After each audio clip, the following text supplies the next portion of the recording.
தமிழ்நாட்டுடைய கடன் அதிகமாயிடுச்சு அப்படின்னு சங்கி கூட்டமும், அடிமை கூட்டமும் ஒரு பொய் சொல்லிட்டு திரியிறாங்கல்ல.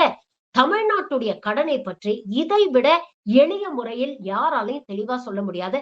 அந்த அளவுக்கு தெளிவா சொல்லியிருக்கிறாரு இந்த தோழர். அவசியம் பார்த்து பகிர வேண்டிய ஒரு காணொளி. பாருங்க. தமிழ்நாடு தான் எல்லா இந்தியாவில் எல்லா ஸ்டேட்டை விட முதன்மையான மாநிலம். நாங்கள் தான் எல்லா விதத்துலையும் நம்பர் 1ல இருக்கோம்னு சொல்றாங்க. ஆனால் எல்லாத்துக்குமே கடன் வாங்கி தான் செய்கிறாங்க, கடன் வாங்கி தான் இவங்க ஒப்பேற்றுறாங்க அப்படின்னு ஒரு குற்றச்சாட்டு இருக்கு. இது எத்தனை தடவை தான் இதுக்கு விளக்கம் சொல்றது? சட்டமன்றத்துல விளக்கம் கொடுத்துருக்காங்க. ஒன்றும் இல்லை, கடன் வாங்கிட்டேன்னு சொல்றீங்கல்ல. உங்களுக்கு சம்பளம் நான் சும்மா ஒரு சிம்பிளா ஒரு உதாரணம் சொல்றேன். நீங்க கேள்வி கேட்குற உங்களுக்கு சம்பளம் ஒரு 20,000 வச்சுக்கோம், ஒரு பேச்சுக்கு வச்சுக்கோம். நீங்க ஒரு 2 லட்ச ரூபா போட்டு ஒரு பைக் வாங்குறீங்க. எனக்கு ஒரு ராயல் என்ஃபீல்டு பைக் வாங்குறீங்க. 15,000 சம்பளம் வாங்குறேன். நீ எதுக்கு 2 லட்ச ரூபா பைக் வாங்குறோம்? உங்களை யாராவது கேட்டா நீங்க என்ன பதில் சொல்லுவீங்க? அது எனக்கு என்னால் அடைக்க முடியும்டா, இஎம்ஐ கட்ட முடியும்டா, எனக்கு இந்த பைக் தேவைப்படுறேன், இந்த பைக் தானே நான் வேலைக்கு போகணும்னு சொல்லுவீங்களா? அப்போ ஒரு பைக் வாங்குறவங்களுக்கே சிபில் ஸ்கோர் இவ்வளோ இருக்கணும், இவ்வளோ இன்கம் இருக்கணும், சேலரி ஸ்லிப் இவ்வளோ இருக்கணும், இவ்வளோ ப்ரொசீஜர் வச்சிருக்காங்களா?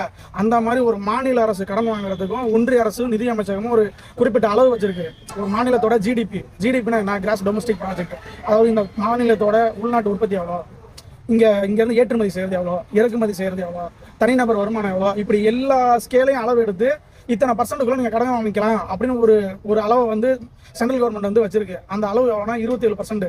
எக்ஸாக்ட் நம்பர் தெரியல, ஒரு அப்ராக்சிமேட்டாக 27%க்கு மேலே தமிழ்நாடு கடன் வாங்கக்கூடாதுன்னு சொல்லுது. தமிழ்நாடு வாங்கியிருக்க பர்சன்ட் எவ்வளோ தெரியுமா? 25% தான். 25% தான். அந்த ஒன்றிய அரசு கொடுத்த அளவை விட 2% கம்மியான அளவு தான் தமிழ்நாட்டோட கடன் இருக்கு. புரியுதுங்களா? தமிழ்நாடு ஒன்றும் எக்ஸஸாலாம் கடன் வாங்கிடல.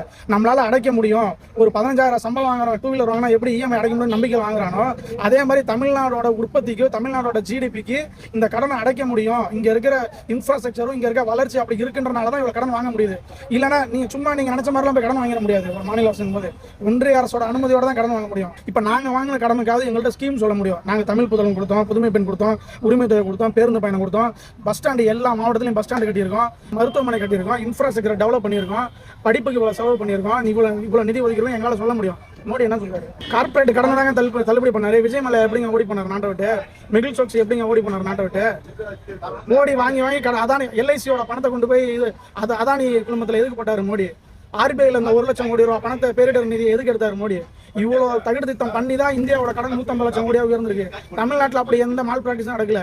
தமிழ்நாட்டில் வாங்கின பணத்துக்கு அவ்வளவு மக்கள் நல திட்டங்களா இப்போ சாட்சியா இருக்கு. கீழடி அருங்காட்சியகம் இங்க நிக்குது, கிண்டியில ஹாஸ்பிட்டல் நிக்குது, ஒவ்வொரு மாவட்டத்திலையும் பேருந்து நிலையம் நிக்குது, பஞ்சப்பூர் பஸ் ஸ்டாண்டு திருச்சியில் கட்டிருக்காங்க, இங்க இக்கலாம் பக்கத்தில் பேருந்து நிலையம் கட்டிருக்காங்க. என்ன செய்யல திமுக ஆட்சியில்? என்ன செய்யல? அவ்வளவு இன்ஃப்ராஸ்ட்ரக்சர் செஞ்சிருக்காங்க. அப்ப செலவு ஆயிருக்குன்னு எங்களால சொல்ல முடியும்.